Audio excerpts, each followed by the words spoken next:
standing in your installation. Installation at the New York Botanical Gardens. What is it called? Um, Things come to thrive in the shedding, in the molting. For me, I've been thinking a lot about vultures in relation to an act of care on the landscape. So vultures, in terms of the ecosystem, they're incredibly important in terms of composing what is decomposed, the dead, or what is decomposing. And so they become a part of this integral moment of regeneration. But then also too, I think that vultures are often, in terms of the way that they're often thought of metaphorically, one can also attribute that to the way we also think about people socially.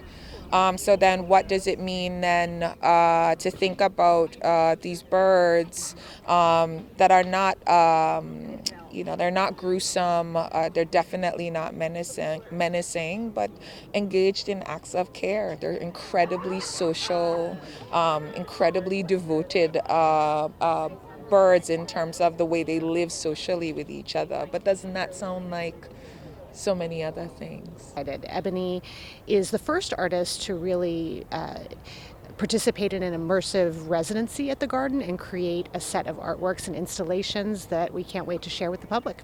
It's very exciting, visually beautiful and intriguing throughout the site. So throughout the conservatory, in the Hauptconservatory, on the conservatory lawn, and then we have a number of installations in the Mertz Library as well. So it's a full garden exhibit. What makes this unique is that Ebony really did a residency here at the garden where she interacted with our plant collections, our living collections, and our preserved plant collections, and she used that experience to help inform her artwork. So this was a real collaborative effort in that way, and that's unique for us, and we're really excited about it. I would say people have never seen the New York Botanical Garden quite like this before.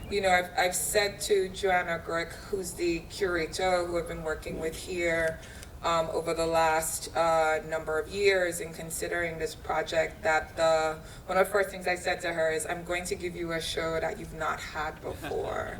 And so what does that mean? Because of course the Gardens has engaged with other artists before, but they haven't worked with artists who've necessarily considered plants as material. So what does it mean then to be in a place that is that is a position or is a place that I'm thinking about materially, and that place by extension becomes the material, not just by virtue of what it cares for in terms of plants, but also its history.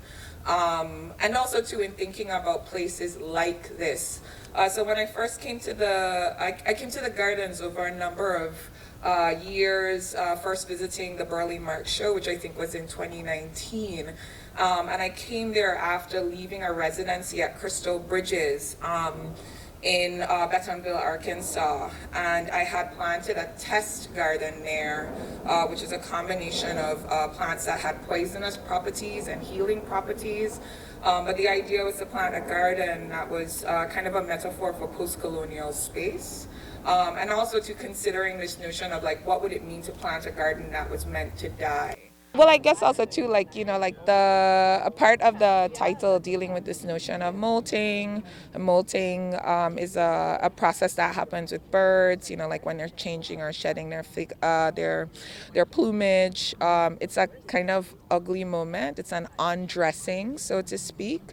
But something beautiful comes out of that ugliness. And so I think that, even for example, when we were all shuttered because of the COVID lockdowns, and in thinking about like everything that was happening in terms of the protests, there's a lot of like our ugliness that has come to the fore, but it was always there. These things are always sitting at the surface or sitting just below the surface and sometimes on top of the surface, waiting to be acknowledged. And so in many ways I saw that as like a part of the molting. We are actually in a moment of molting right now.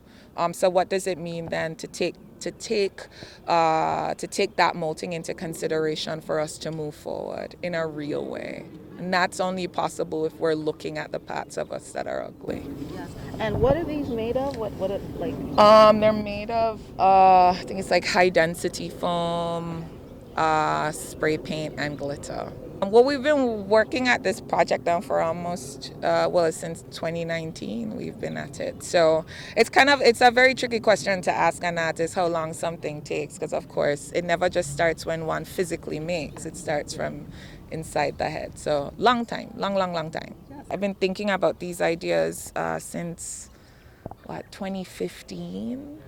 It's a really long time. So to be able to birth this here is truly exciting. But also too, I feel like I've been so deep inside of it. I also need space from it so that I can appreciate also too what's unfolded here. Hope you come to see the show.